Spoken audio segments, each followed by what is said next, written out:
Bonjour à tous, bienvenue sur ma chaîne Om Devi Ayurveda. Je suis Anne-Sophie Cronan-Berger, praticienne en Ayurveda.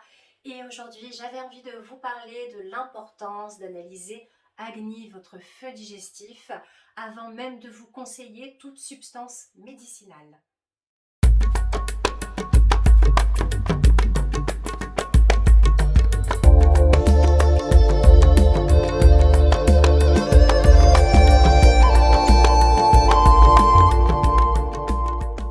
Donc dans cette vidéo, comme je vous le disais, nous allons parler de l'importance d'analyser votre feu digestif avant de vous conseiller de prendre une substance thérapeutique.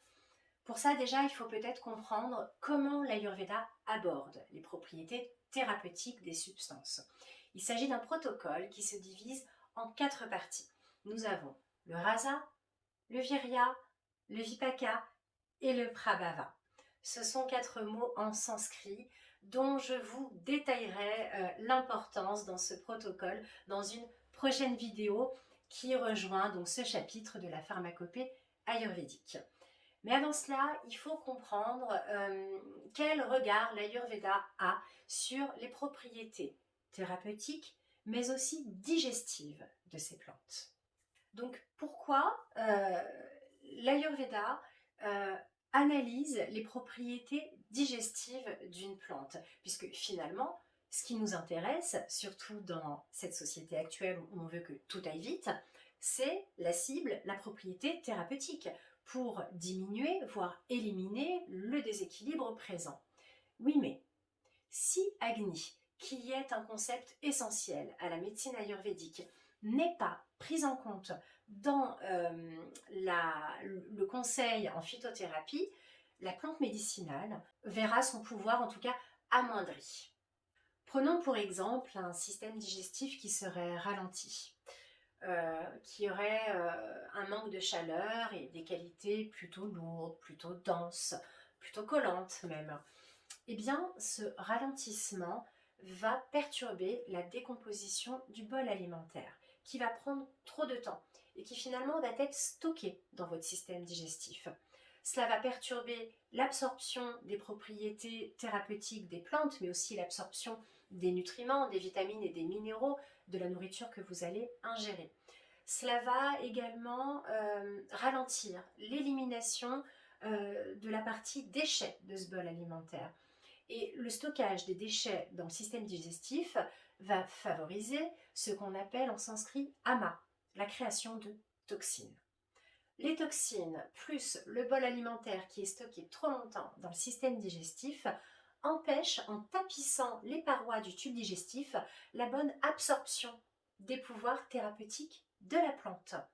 Et là, on comprend mieux, du coup, qu'il n'est pas judicieux de consommer une plante quand on a un système digestif qui est en hypométabolisme. Prenons l'exemple de 2 éponges. Une éponge plutôt gorgée d'eau, imbibée d'eau, qui n'est plus capable de rien absorber, et une éponge qui va être totalement sèche, sans une pointe d'eau, un peu recroquevillée même tellement elle est rugueuse. Et bien sur ces 2 éponges, vous allez verser une poudre de plante.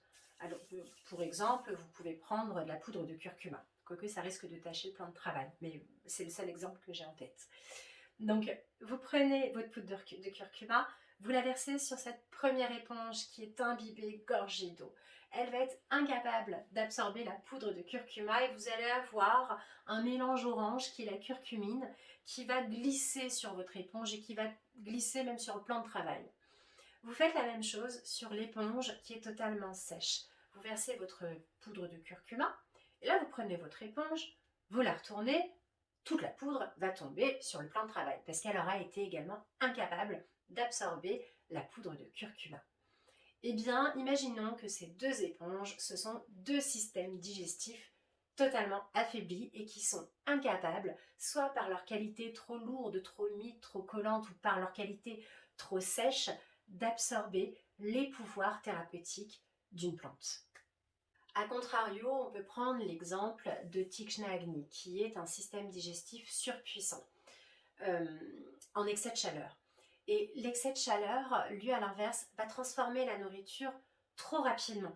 à cause de la surfabrication d'enzymes et de sucs digestifs. Cet hypermétabolisme va participer à une destruction massive et sans tri des déchets et des bonnes choses pour le corps de votre bol alimentaire. C'est-à-dire que la destruction normalement doit cibler uniquement ce qui n'est pas bon pour le corps et qui va partir dans le système éliminatoire, que ce soit par la sueur, les urines ou les selles.